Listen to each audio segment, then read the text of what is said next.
My name is Leo, and I am a 30-year-old carpenter who finds peace in the scent of fresh wood. On that grey winter morning, the air was cold, and my heart felt heavy with a feeling I couldn't explain. I used to believe family was a golden shield, but my brother Julian turned it into a sharp sword. As I looked at the legal documents on the table, a strange chill ran through my bones. I lost my mother's land in one afternoon. But I didn't know then that losing it would one day make me a king. That day, I signed a paper that destroyed my life, but saved my soul. I whispered to myself, is this truly the end? But my journey was just beginning. A son's promise. For 5 years, I lived in an old wooden house with my mother. Every morning, I woke up to the scent of pine and the sound of my tools. I spent my days as a humble carpenter and my nights beside her bed. I remember the smell of fresh wood and my mother's gentle smile.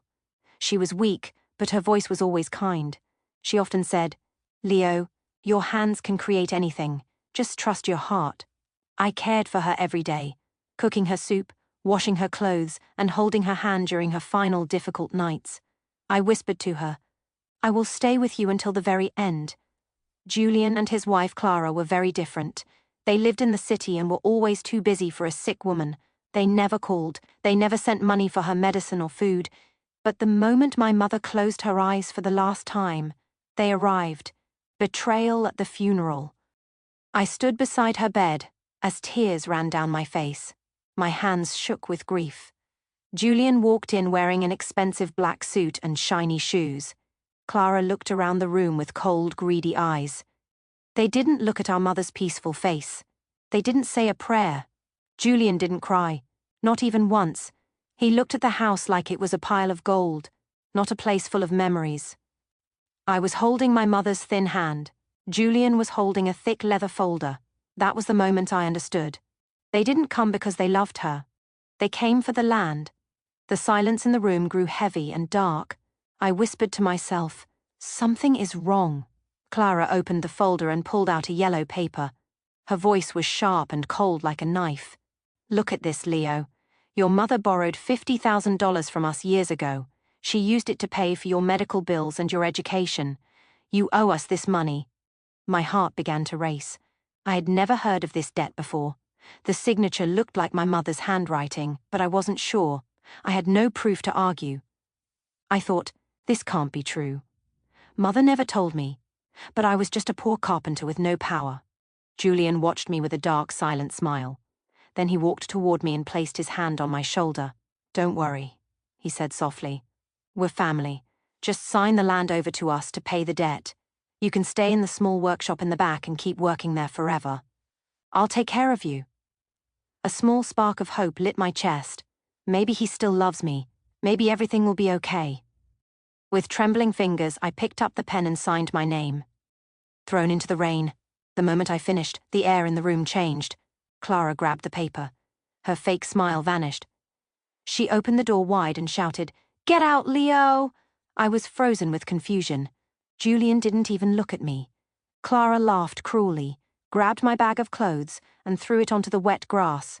"Get out now before I call the police. This land is ours. You have nothing left." Julian stayed silent. He didn't even turn his head to say goodbye. I walked into the cold rain holding my mother's old toolbox, the only thing I had left. I didn't cry. My eyes were dry, but my soul was exhausted. The rain washed the dust from my hands, leaving them clean but empty. I stood still, listening to the rain. Through the window, I saw Julian and Clara sitting at the dining table. Julian pointed at a large red map and whispered, "We will be rich soon." I knew something big was happening, and I was no longer part of it, building success from scratch. A few days later, I heard shocking news. Julian had mortgaged everything, our mother's land and his city house, to take a $500,000 loan. While he drank champagne in his luxury office, I stood in a broken warehouse at the edge of the city, starting over from nothing. Holding my mother's old wood planer, I whispered, "I will not give up." I worked day and night. 5 years passed like a fast river. One morning, I stood before a beautiful mahogany table, my first order for a 5-star hotel. My furniture company had finally succeeded. My hands were rough and scarred, but my heart was light. Justice and the final auction. Julian's dream collapsed. The project was a scam. His partner disappeared with the money. The bank came for everything. Julian lost his city house first. Then the bank arrived at our mother's land. A sign was nailed to the gate. Auction. On auction day, I arrived in a black car. Julian looked old and broken. He reached out and whispered, "Leo." I didn't look back. I was finally free. The transformation and lessons. 10 years have passed. I am now the chairman of Leo's Heritage Furniture, a company built with my own hands. I rebuilt my mother's home, not as a mansion, but as a carpentry museum and training center for poor children. I turned betrayal into hope. Greed destroyed my brother. Integrity saved me. I learned this truth. Shortcuts lead to dead ends. Talent is real security. Success is the best revenge. I whispered one last time. Integrity is the only true wealth.